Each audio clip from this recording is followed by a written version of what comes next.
Les matins de France Culture, 7h-9h, Guillaume Erner. Le gouvernement doit dévoiler aujourd'hui les mesures de sa nouvelle politique migratoire. Au programme de ses annonces, l'instauration de quotas pour l'immigration économique. Assiste-t-on à un changement de cap dans l'accueil des immigrés en France? Pour en parler, je suis en compagnie du démographe Hervé Lebras. Bonjour, vous êtes auteur de nombreux ouvrages sur l'immigration et plus récemment d'une note sur la question destinée à la Fondation Jean Jaurès. Hervé Lebras, j'aimerais tout d'abord qu'on fasse de la terminologie. Le terme de quota, il va y avoir donc des quotas pour différentes professions. Est-ce que le terme est bien choisi ? Non, d'habitude, le terme de quota désigne une limite à ne pas dépasser. C'était par exemple le cas pour les étudiants en médecine à une époque. Là, ce n'est pas du tout ce qui se passe. Ce qui se passe, c'est qu'on va autoriser dans certaines régions et dans certains métiers l'engagement de travailleurs immigrés, ou plus exactement étrangers, sans passer par la formalité habituelle qui consiste à montrer qu'il n'y a pas de travailleurs français qui puissent prendre le poste qui est ouvert.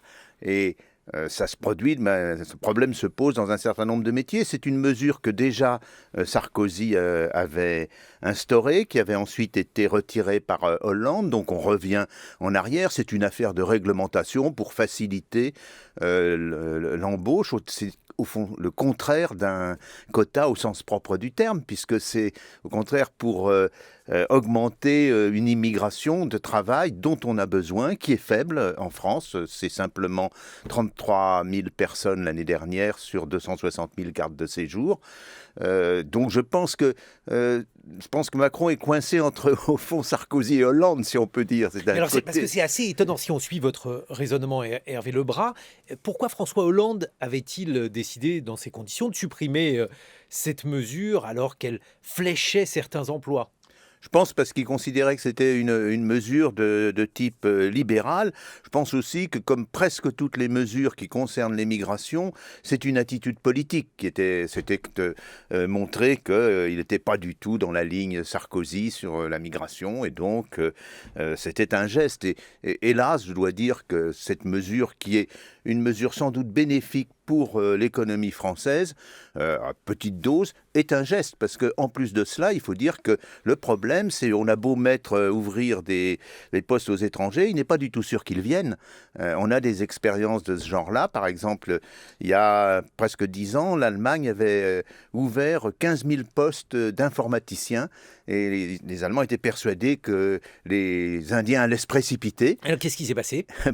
Presque aucun Indien n'est venu.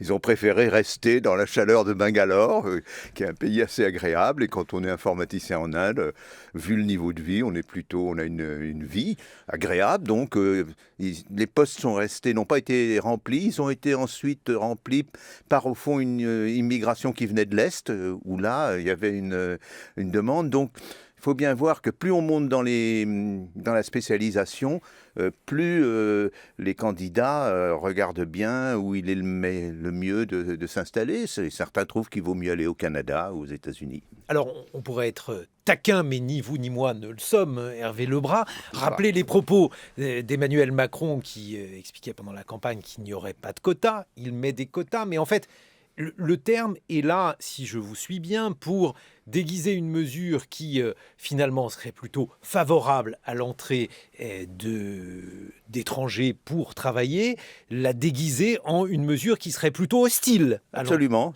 c'est de l'habillage. Mais c'est ce que je disais, c'est comme Macron est un peu coincé en étant au fond ni droite ni gauche. Donc droite, ça va être le côté libéral, donc c'est la mesure qui est concrètement prise. Et puis gauche, il faut dire qu'on n'ouvre pas trop, etc. Et à ce moment-là, on appelle ça quota, mais ça n'a rien à voir avec des quotas. Ou alors, il est question, ça pourrait avoir un sens, il est question de compter les demandes par profession ou par métier. Mais alors, est-ce que c'est si simple ? Parce que donc, sur le papier, on voit très bien ce qu'est une profession en tension. Dans les faits et surtout dans l'évolution, parce que le marché du travail n'est pas un lieu stable et il y a quand même des dynamiques, est-ce que c'est aussi simple que cela, Hervé Lebras ? Non, il faut considérer d'ailleurs deux choses. Il y a deux types d'immigration qui sont demandés pour l'économie. C'est des métiers très peu qualifiés mais dangereux, ou bien avec des contraintes fortes, notamment dans l'hôtellerie, dans la restauration, et puis des métiers de pointe. Pour les métiers de pointe, les quotas n'ont pas de sens. La technique qui avait été mise au point au Canada d'avoir un nombre de postes fixés par province canadienne et par profession a été un échec parce que les personnes entrent au titre d'une profession et d'une région et quelques mois après, on les trouve dans une autre province et dans une autre profession. Il y a une liberté. Il faudrait, pour que ça marche, qu'on soit vraiment dans un gouvernement ultra-étatique où la personne qui est engagée au titre d'une profession et d'une province, on la suive et elle soit effectivement, tous les jours, on vérifie qu'elle reste bien dans le poste pour lequel elle était engagée. Je vais vous faire écouter Hervé Lebras. Laurent Berger, il était au micro de France Inter et il s'exprimait, donc le secrétaire général de la CFDT, sur la question des quotas et de l'immigration. Je ne crois pas qu'il y ait besoin de ça. C'est déjà le cas entre nous. Il suffit d'aller dans un certain nombre de restaurants, dans un certain nombre de secteurs. Vous savez, nous, on tient des permanences dans nos unions locales, des permanences de droit pour les travailleurs. Quand vous faites une permanence spécifiquement sur les métiers du bâtiment, de la restauration, etc., vous apercevez que les personnes qui occupent ces emplois, pour une part non négligeable, sont des personnes issues de l'immigration récente. Le débat aujourd'hui sur l'immigration, je le trouve choquant, ouais. Je trouve que remettre le couvert, comme on dit, sur ce sujet-là de la part du gouvernement, c'était pas nécessaire. Bon, c'est un point de vue de Laurent Berger. Votre réaction à ce point de vue, on a la sensation que, dit Laurent Berger, on a affaire à une mesure qui finalement est redondante par rapport à des pratiques ou à une réalité qui est déjà très largement établie. Non, Laurent Berger a raison de dire que dans un certain nombre de métiers, il y a une proportion, des métiers souvent durs, il y a une proportion importante d'immigrés, mais c'est en général des immigrés qui sont arrivés légalement. Par exemple, quand un immigré arrive au titre du regroupement familial, il reste pas sans rien faire. Il va entrer il va chercher un poste, et souvent, ce sera des postes comme ceux dont parle Laurent Berger. Le problème, au fond, que Laurent Berger n'a pas abordé, c'est qu'il y a un manque de postes dans certains de ces métiers. Donc, comment faire ?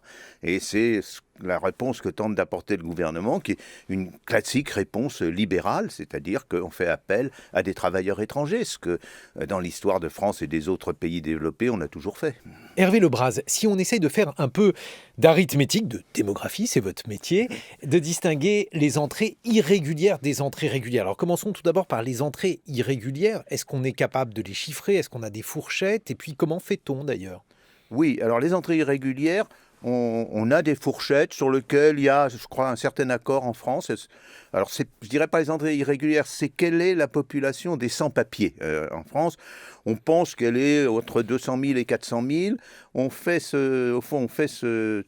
On donne ce chiffre à partir des dossiers de l'AME, l'aide médicale aux étrangers, qui sont on en reparlera de l'AME, qui sont un peu plus de 300 000, sur le fait que quand il y a eu les deux régularisations qui ont eu lieu, ont attiré assez peu de monde, moins de 200 000 personnes, chacune d'entre elles. Et puis sur le fait que les régularisations annuelles, c'est à peu près 30 000 personnes depuis une dizaine, même une quinzaine d'années. Et ces 30 000 personnes, quand on regarde la durée de séjour en France, c'est à peu près 10 ans. Donc 10 par 30 000, on arrive aussi à 300 000. Donc on est autour de ce chiffre-là. Qui sont ces gens ? Et on y reviendra peut-être, c'est pour beaucoup des refusés du droit d'asile. Et là, on tombe sur un vrai problème de migration. Je ne sais pas s'il sera abordé dans les autres mesures, mais je n'en entends pas parler actuellement. Quel est ce problème, Hervé Lebras ? Le problème, c'est que près de 70% des personnes qui soumettent leur demande à l'OFPRA, l'Office pour les réfugiés, se voient retoquer, voient leur dossier refusé. Donc dans ce cas-là, elles reçoivent un ordre de quitter le territoire, mais très peu d'entre elles quittent le territoire parce qu'elles ont été demandeurs d'asile pendant 12, 18 mois, 24 mois. Donc elles se sont installées en France et c'est très difficile de leur faire quitter le territoire. Or c'est un vrai problème puisque l'asile, et notamment le traitement de l'asile par cet office, l'OFPRA, n'a de sens que si on retient les demandeurs acceptés et puis qu'on renvoie ceux dont le dossier n'a pas été accepté. C'est ça qui fournit une grande partie de la migration irrégulière en France. Mais alors, il y a une chose qui est certaine, c'est que si on reprend l'histoire de l'immigration, mettons depuis les années 50, Hervé Lebras, il y a eu un pic très important d'immigration dans les années 50 à 75, où là on voit une augmentation significative, puis une décrue. Aujourd'hui, on assiste à une augmentation significative des demandes d'asile. Oui, alors il y a eu, c'est-à-dire la partie travail a été très forte jusqu'en 1975 à peu près. Voilà, on est aux alentours de 180 000 entrées par an. Net. Et puis maintenant, on a oscillé autour de 25 à 30 000, mais c'est la partie travail. Il ne faut pas oublier que la grosse part de l'immigration actuellement, sur les 260 000 cartes de séjour, c'est à peu près 80 000 pour leur groupement familial et 80 000 pour les étudiants. Donc le travail, c'est très peu. Et puis, il y a les demandes d'asile. Alors les demandes d'asile, elles sont en augmentation significative. On est passé, disons, d'environ 40 000 Un peu plus, par oui. an à 120 000 aujourd'hui. Donc effectivement, il y a une augmentation significative des demandes d'asile. Oui, absolument. Au fond, elle a coïncidé avec le début de la crise syrienne. Dans les années 2010 à 2015, c'était 60 000 demandes par an. On est passé, y compris les demandes de réexamen, on est à peu près 120 000 l'année dernière. Il faut voir que c'est d'abord beaucoup moins que ce qui s'est produit en Allemagne. On a presque atteint le million de demandes il y a 2 ans. Mais il faut voir aussi qu'on a une sorte de retard. C'est-à-dire que parmi ces 120 000 demandes actuelles, à peu près le tiers, même un peu plus du tiers, c'est des personnes dont le droit d'asile a été refusé en Allemagne, en Suède ou au Danemark. Donc on arrive à un paradoxe qu'on a des Afghans qui sont la première demande d'asile en France, qui parlent bien allemand parce que pendant plus d'1 an, ils ont appris l'allemand au cours de leur demande d'asile. Donc il y a vraiment un problème européen que quand un demandeur d'asile est refusé dans un pays, bon, il peut redemander l'asile dans un autre pays. Avec 28 pays, il peut rester toute sa vie à demander l'asile.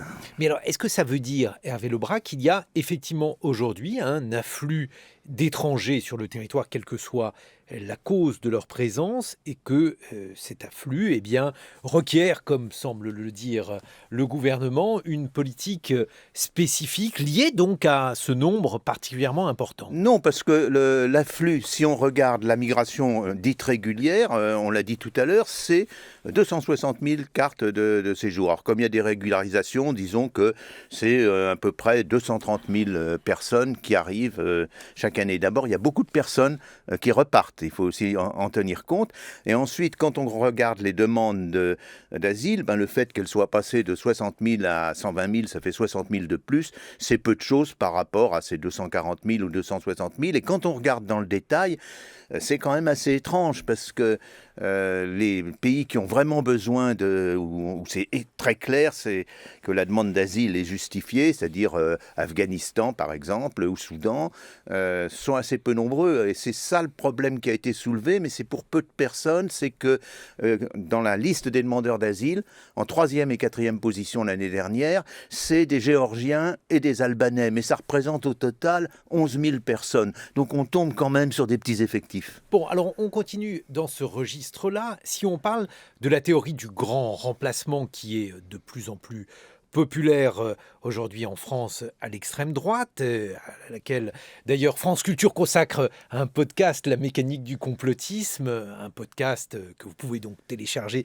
sur le site de France Culture. Cette théorie, elle repose sur 2 chiffres principaux. Elle explique qu'il y a un résultat net de la politique de migration d'environ 190 000 étrangers qui arrivent donc en France, et puis il y a une diminution de 130 000 Français chaque année, et donc si on continue comme ça, dans un temps relativement lointain, Hervé Lebras, il n'y aura plus de Français. Alors, 2 choses. Effectivement, si être français et être étranger est une chose absolument irrévocable et qui se reproduit de génération en génération et qui ne se mêle pas.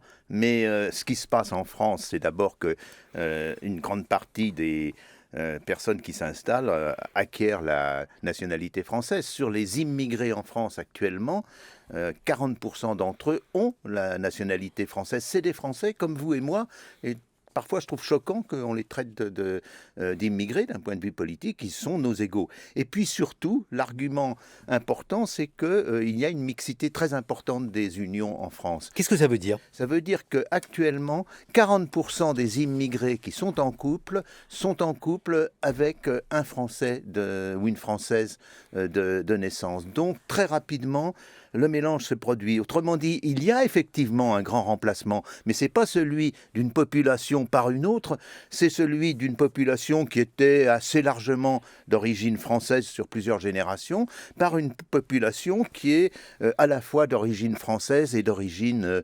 d'autres pays, par suite des vagues d'immigration. Je vais juste vous donner un chiffre pour montrer comment les choses se produisent. L'INSEE publie les naissances en France, la proportion de naissances, selon que les parents ou les grands-parents sont immigrés ou non. Il y a 10% des naissances l'année dernière qui étaient des naissances dont les 2 parents étaient immigrés, donc vraisemblablement les 4 grands-parents étrangers.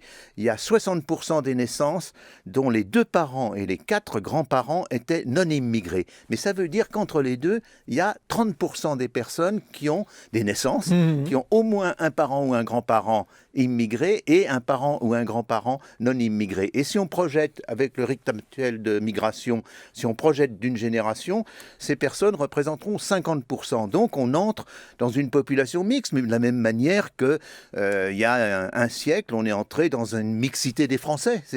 Les provinciaux se sont mariés entre eux et ont créé la France telle qu'elle est actuellement. Dans votre œuvre, vous vous êtes beaucoup intéressé aux modèles anthropologiques. Les modèles anthropologiques familiaux sont les manières dont les familles s'organisent et les organisations familiales, elles varient selon les pays.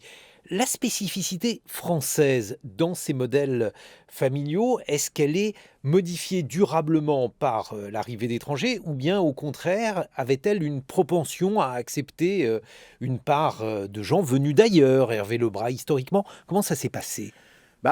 Historiquement, la tendance a été à adopter non pas ce qu'on pourrait appeler les mœurs françaises anciennes, puisque au nord de la Loire, les mœurs étaient dites de famille nucléaire, c'est-à-dire que les personnes, les foyers étaient uniquement constitués de parents ou de parents et d'enfants.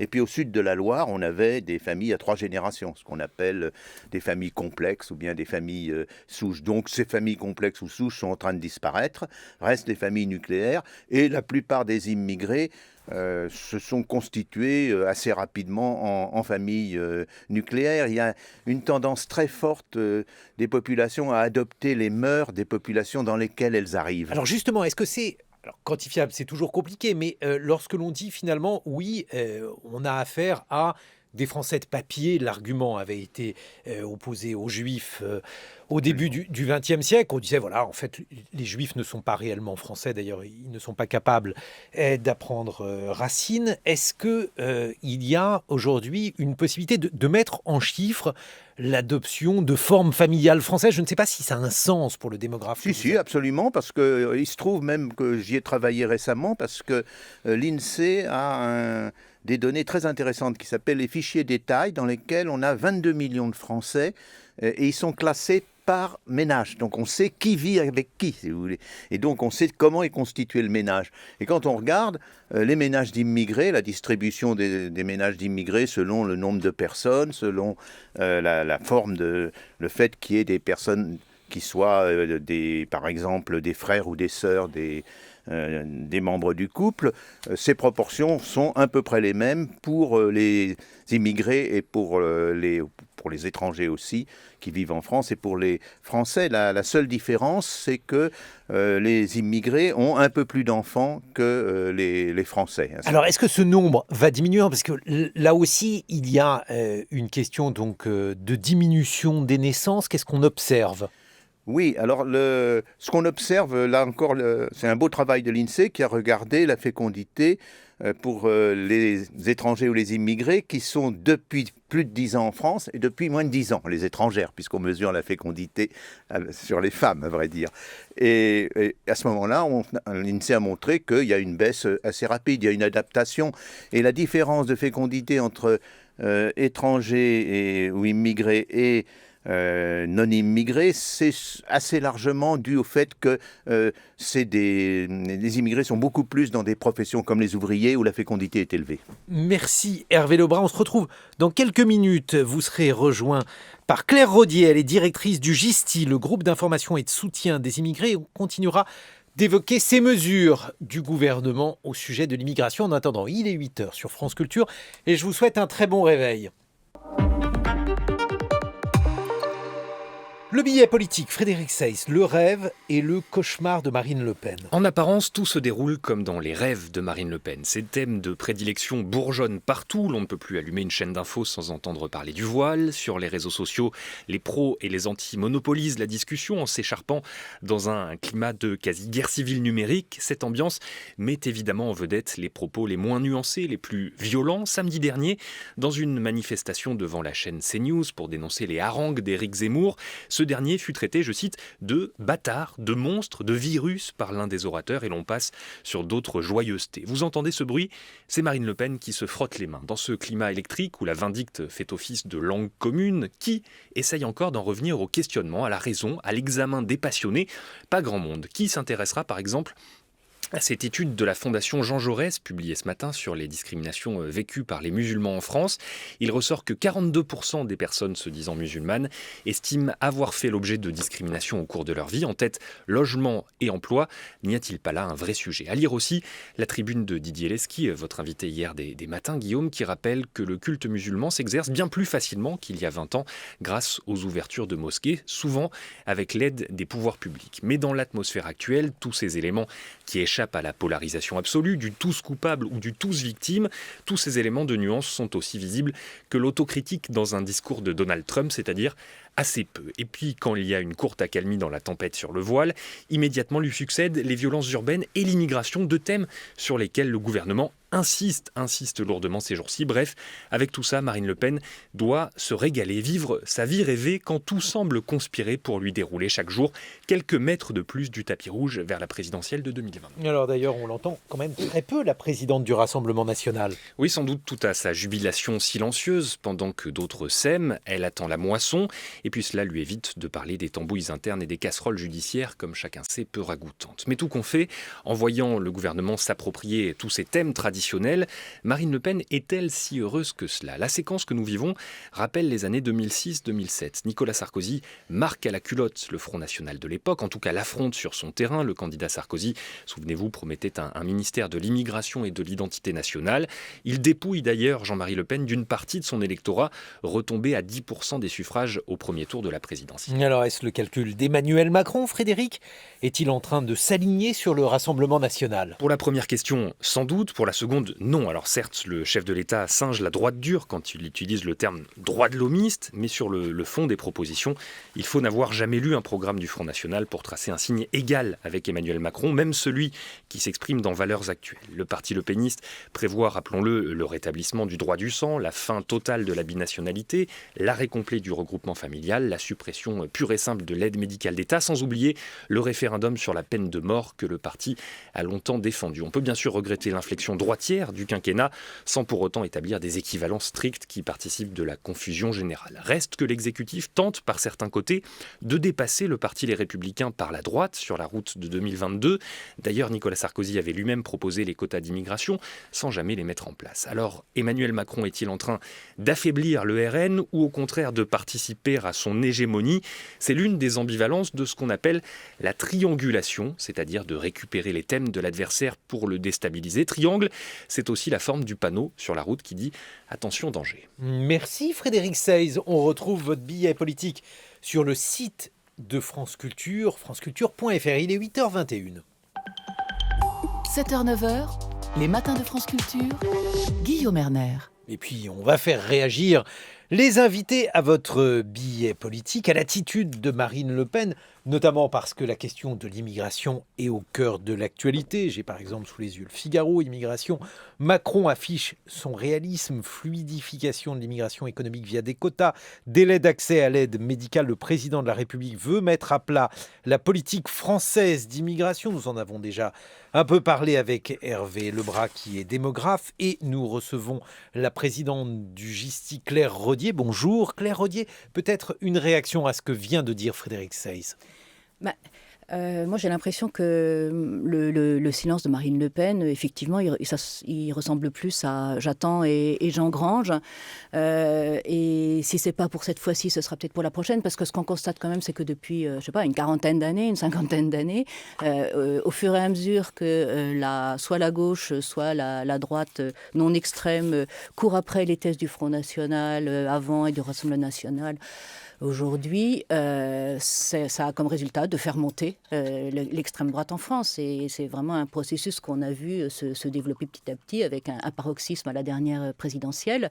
Et on se dit qu'un jour, ce petit jeu-là va finir par aboutir. Ce ne sera peut-être pas cette fois-là. Et à mon avis, elle attend. Effectivement, elle n'a pas intérêt à parler. De toute façon, dès qu'elle parle, c'est quand même une catastrophe. Il vaut mieux laisser parler les autres pour alimenter son petit jardin. Alors, juste pour clore ce commentaire politique, Hervé Lebras, il y a eu un sondage ce week-end qui a été notamment publié dans le JDD où il y avait une hypothèse de second tour, Emmanuel Macron et Marine Le Pen, et Emmanuel Macron remportait 55% des voix, ce qui veut dire que Marine Le Pen en remportait 45%. C'est un élément nouveau, disons.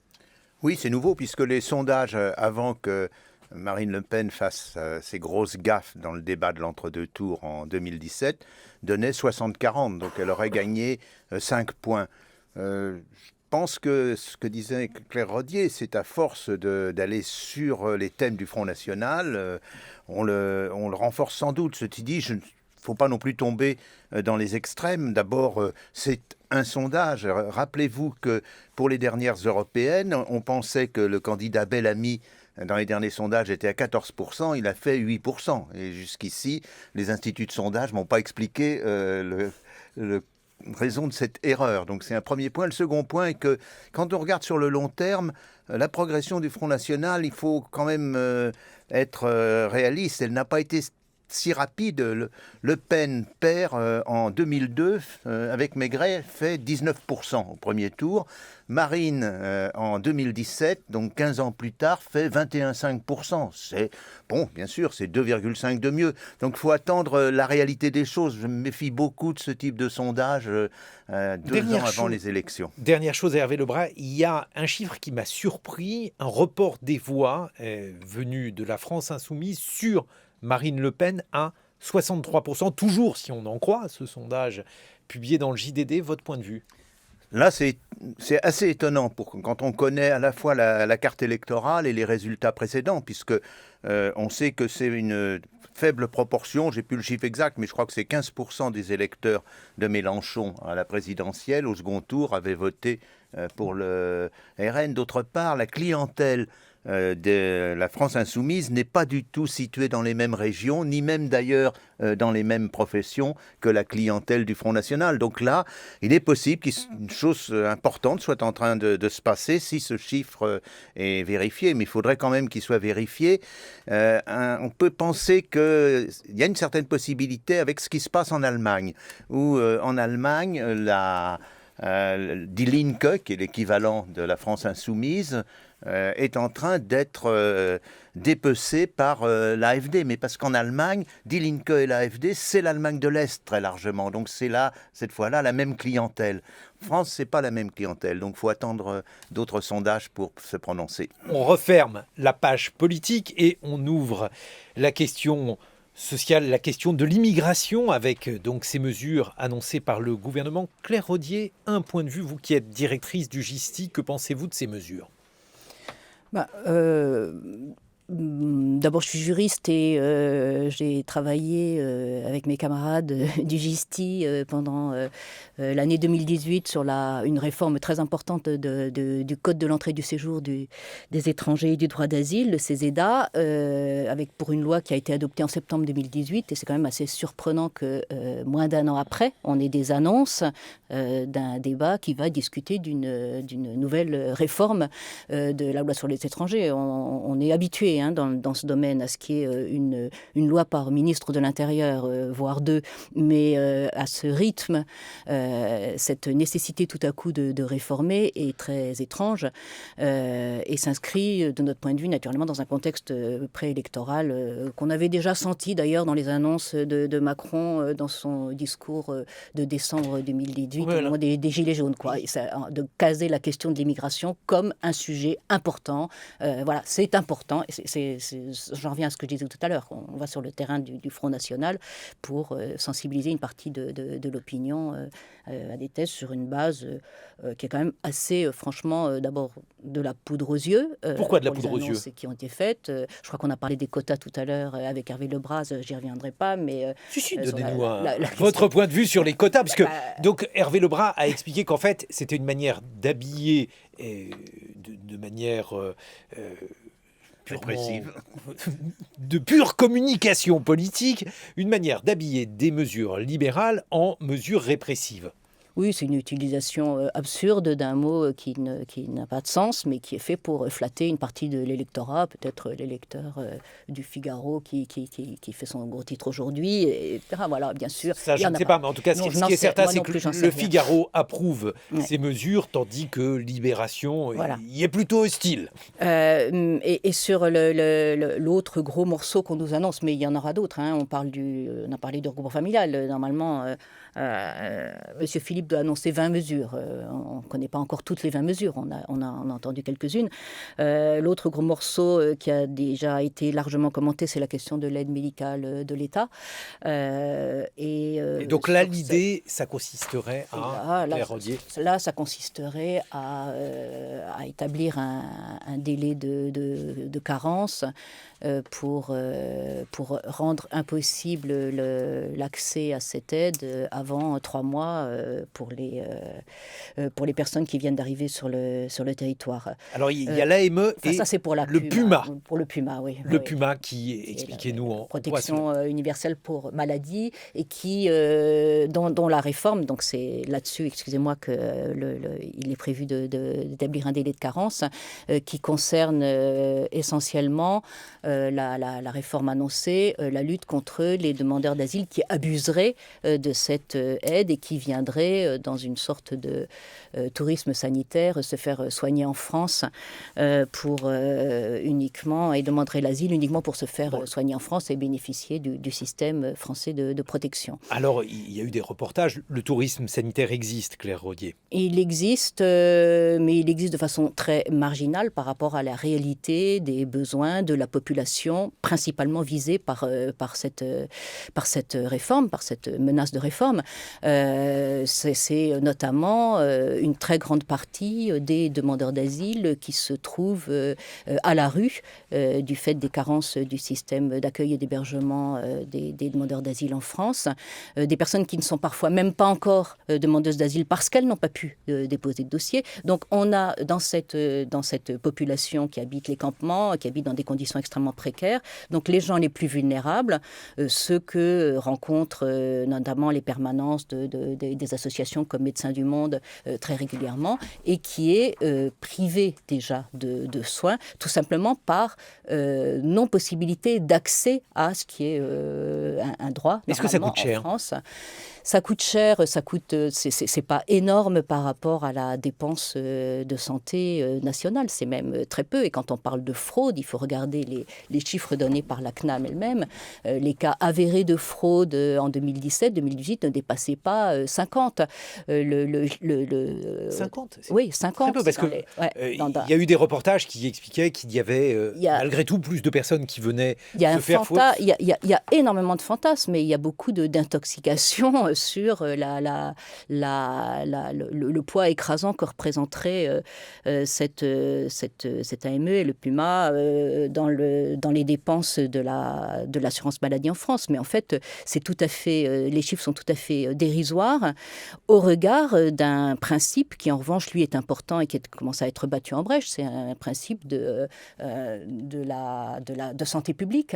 C'est-à-dire que ne pas soigner des gens, ne pas pouvoir se soigner quand on est dans un campement, quand on est dans un logement précaire, parce qu'on n'a pas accès aux soins, c'est représenter un danger pour la santé publique, notamment du fait des pathologies, des pathologies contagieuses, etc. Puis il y a aussi des choses qui n'ont pas été dites. Il y a un rapport qui va sortir ou qui est sorti déjà de l'IGAS et qui a été commandé par le gouvernement sur l'aide médicale de l'État. Et il y a des chiffres qui ne sont pas donnés dans le bilan, c'est notamment la proportion des enfants pris en charge dans le cadre de l'aide médicale de l'État. C'est-à-dire, expliquez-nous.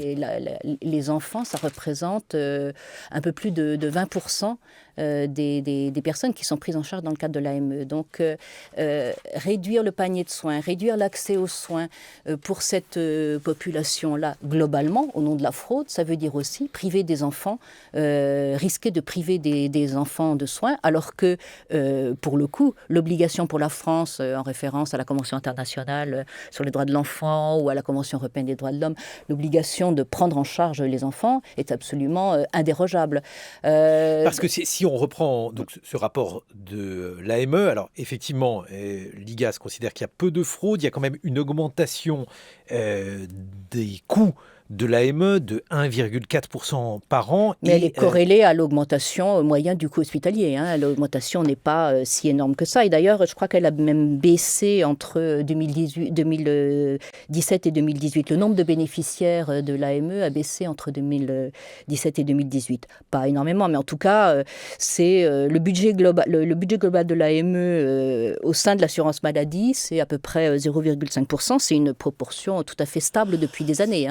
Alors, il n'y a pas d'augmentation, il n'y a pas d'explosion. Il y a quand même une suspicion, je lis le rapport de l'IGAS, une suspicion de migration pour soins pour 43% des patients AME en dialyse et 25% des patients AME en chimiothérapie oncologique. Alors, ces chiffres ne sont pas corroborés, on verra. J'ai découvert le rapport, je l'ai lu il y a très peu de temps,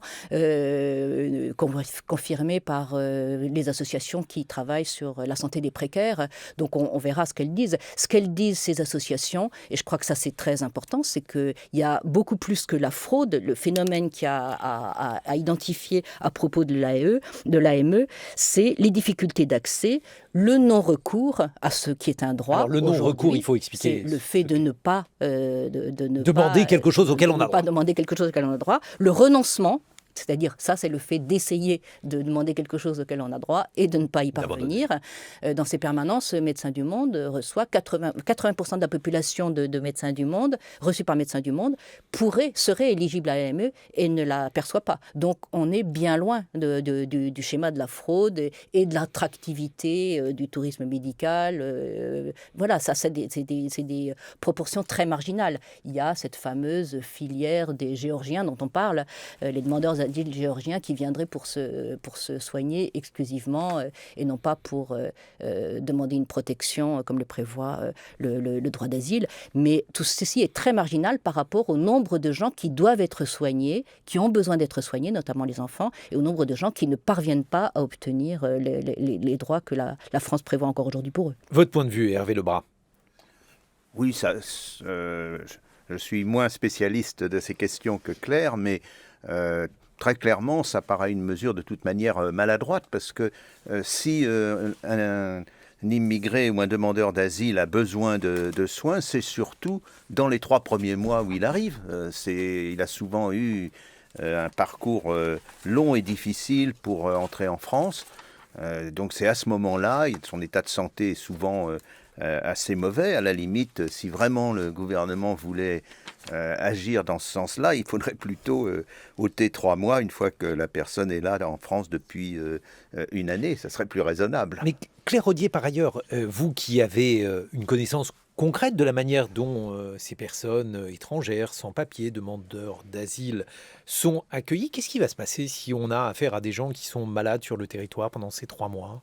Voilà, c'est qu'ils vont développer des pathologies qui vont coûter beaucoup plus cher à la France, soit pour les soigner eux, soit pour soigner les gens qui Même auront... en dehors du coût, Voilà, j'imagine que Non, mais vous ne pensez pas qu'au coût, mais on va se retrouver Mais dans des situations...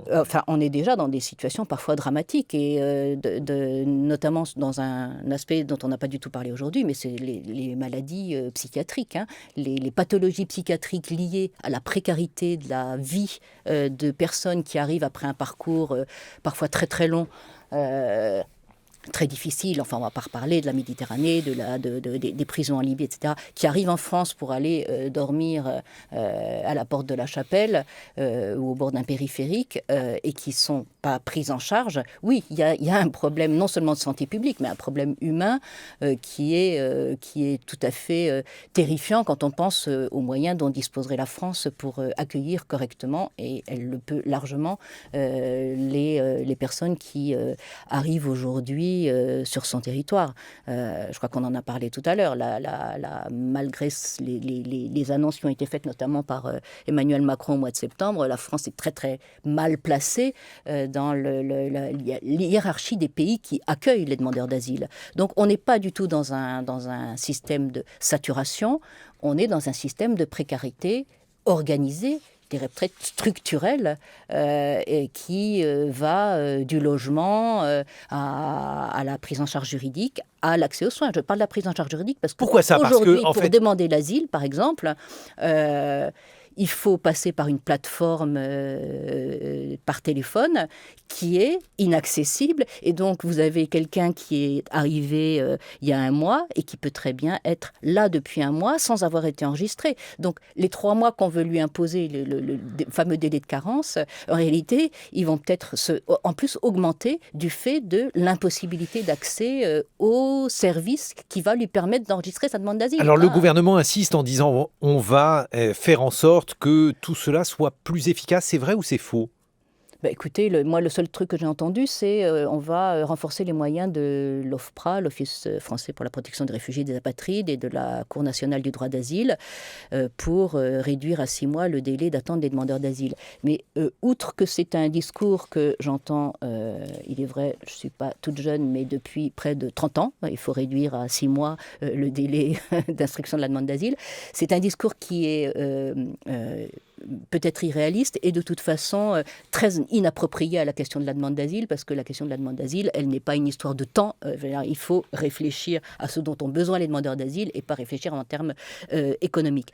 Mais par ailleurs, jusqu'à aujourd'hui, toutes les mesures qui ont été prises et les augmentations de budget n'ont pas résolu le problème, et on est bien confronté à une situation où des gens vont attendre parfois 1 an, 1 an et demi avant de pouvoir voir instruire de leur demande d'asile, mais où en amont, c'est ce que j'essayais d'expliquer tout à l'heure, il leur est même imposé plusieurs mois d'attente avant de pouvoir faire enregistrer leur demande d'asile, ce qui est une mesure qui n'est pas législative, qui est une pratique administrative de dissuasion. Et ce qu'il faut voir, c'est que la France est dans une perspective de dissuader de la demande d'asile par tous les moyens. Même chose pour les cartes de séjour. Même chose pour les cartes de séjour, avec la dématérialisation des services d'accès à la prise de rendez-vous, où on a des gens qui vont perdre leur droit au séjour simplement du fait de l'impossibilité de prendre à temps un rendez-vous. Donc on a des gens qui sont plongés dans la clandestinité par l'administration française, et des gens qui sont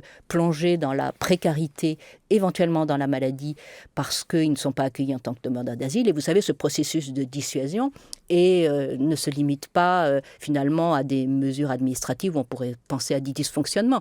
On est bien dans un processus très global qui commence finalement en Libye, qui commence quand la France refuse d'accueillir des réfugiés qui ont été récupérés par un bateau humanitaire en Méditerranée, qui commence quand la France va donner en cadeau aux gardes-côtes libyens des Zodiacs pour les aider à mieux empêcher les personnes les personnes en besoin de protection de quitter les côtes libyennes. Ce processus de dissuasion, il commence très en amont et on le voit à l'œuvre dans les mesures qui nous sont annoncées aujourd'hui. Alors, il est toujours compliqué de savoir si ces délais qui s'allongent sont liés tout simplement à une action délibérée. Finalement, on est satisfait que ces délais s'allongent parce qu'il peut y avoir un effet désincitatif ou bien s'il s'agit uniquement d'un manque de moyens général. Mais en tout cas, Hervé Lebras, ça s'articule avec l'idée qu'à l'avenir, il y aura de plus en plus de migration et que nous devons faire face à une vague de demandeurs d'asile climatiques, de demandeurs d'asile notamment venus d'Afrique. Vous qui avez fait une note pour la Fondation Jean Jaurès, qu'est-ce que l'on peut dire sur l'avenir des migrations ? Bien sûr, c'est très difficile, mais dans cette note, et d'ailleurs, il y aura aussi 4 pages sur ce sujet dans le prochain numéro du Nouvel Obs. La seule base qu'on ait actuellement, c'est le travail des Nations Unies, puisque le chiffre de prévision de population, de projection, comme on dit, sont élaborés par un organisme des Nations Unies qui s'appelle la division de la population. Et quand on regarde de près les données pays par pays, puisque cet organisme prévoit jusqu'en 2100 la population, donc pour le pays par pays, il faut prévoir les migrations, ou du moins le solde migratoire. Les Nations Unies prévoient une stabilisation de ce solde jusqu'en 2050 et une diminution arrivée en 2100. Et il y a là-dedans des arguments forts, notamment le fait que les migrations actuelles, les soldes migratoires actuels, sont beaucoup plus faibles que ce qu'ils étaient il y a un siècle, mettons, quand les Européens partaient pour les États-Unis, par exemple, et sont aussi plus faibles ce qu'ils étaient dans l'immédiate après-guerre. Donc, il n'est pas du tout sûr que les migrations augmentent. Quant au fantasme africain qui a été développé par un livre du journaliste Stephen Smith, que nous avons reçu ici, que vous avez reçu peut-être, et qui a été recommandé par Macron d'ailleurs à l'ensemble, qui a été distribué, je crois, à l'Élysée, à l'ensemble des conseillers. Ce livre part du constat que sous prétexte que la population africaine doublera, elle va se ruer, c'est le mot qui est employé, sur l'Europe et particulièrement sur la France. C'est complètement contraire à ce qui se passe depuis 20 ans. Je donne dans ma note. Le livre était un peu plus compliqué. Non, il y avait une chose d'intéressante dans le livre, qui était de dire les migrations peuvent augmenter parce que les personnes sont plus cultivées, sont plus éduquées. Et effectivement, c'est beaucoup plus facile de migrer quand on a un diplôme, et la proportion de migrants est beaucoup plus importante, la probabilité de migrer est beaucoup plus importante pour les personnes éduquées. Donc là, cet aspect-là du livre était juste. Par ailleurs, il y avait un certain nombre de chiffres qui étaient tout à fait frappants. Alors, ils étaient peut-être inexacts, mais en l'occurrence, je ne sais pas s'ils ont été critiqués. Je n'ai pas la sensation qu'il ait été entre la croissance de la population et les sommes requises pour augmenter les infrastructures. Il y avait par exemple l'exemple du Nigeria qui était assez frappant. Oui, alors là, on entre dans d'autres questions, mais je voudrais juste, pas sur le Nigeria, mais sur le Niger, donner un chiffre qui est dans mon petit rapport. Au cours des 5 dernières années, la population du Niger, capitale Niamey, a augmenté de 4 millions de personnes. Et la migration nigérienne en France, au cours de ces dernières années, a été de 2500 personnes. Voilà l'ordre de grandeur. Donc l'idée que le nombre gouverne la migration est une idée fausse. Ce qui gouverne la migration, c'est des filières. Par exemple, les Maliens sont plus nombreux parce qu'il y a des filières qui remontent à près d'un siècle d'engagement de Maliens dans un certain nombre de métiers. Claire Rodier, nous avons donc évoqué ces mesures du gouvernement et j'imagine que vous avez eu des contacts, des conversations avec des membres du gouvernement lorsqu'il s'est agi de réfléchir à ces mesures. Sûrement pas. On ne vous consulte pas. Non, nous n'avons pas de contact avec les membres du gouvernement pour réfléchir à ces mesures.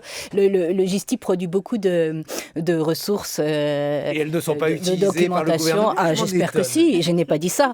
Mais ce que nous produisons, ce que nous écrivons sur notre site, toutes les publications que nous diffusons d'analyse de la législation, des conséquences des lois, etc., tout ça est probablement utilisé. On n'en sait sais rien, mais en tout cas... Vous allez peut-être devoir les envoyer, on va vous aider on à les cela. envoie, mais on n'a pas de contact direct et pas de concertation. Ça fait longtemps que le GISTI a abandonné l'idée que de la concertation avec des responsables politiques pouvait venir des véritables améliorations. Il y a des choses à faire. Il n'est pas forcément utile de discuter. Il nous semble plus intéressant de travailler notamment sur le plan contentieux à faire avancer le droit et faire condamner des pratiques de la préfecture. Vous parliez tout à l'heure de l'impossibilité de la dématérialisation. Voilà, ça c'est d'allongement de délais complètement ce sont des points sur lesquels nous arrivons à obtenir devant le tribunal administratif des condamnations de l'administration, et ça nous semble plus important que d'aller discuter avec un ministre pour lui demander d'accélérer les procédures. Voilà. Je vous présente mes 3 camarades qui viennent prolonger cette émission, Aurélien Bélanger, Hervé Gardette et Mathilde Serrel. Bonjour à tous les 3. Bonjour. Hervé Gardette, votre transition du jour. Un pays, 2 systèmes, les États-Unis. Mathilde Serrel. Prix littéraire, ça a eu payé, comme dirait Fernand Reynaud, cité par Hervé Gardette. Et enfin, Aurélien Bélanger. L'exposition Vinci comme une expérience de pensée en physique.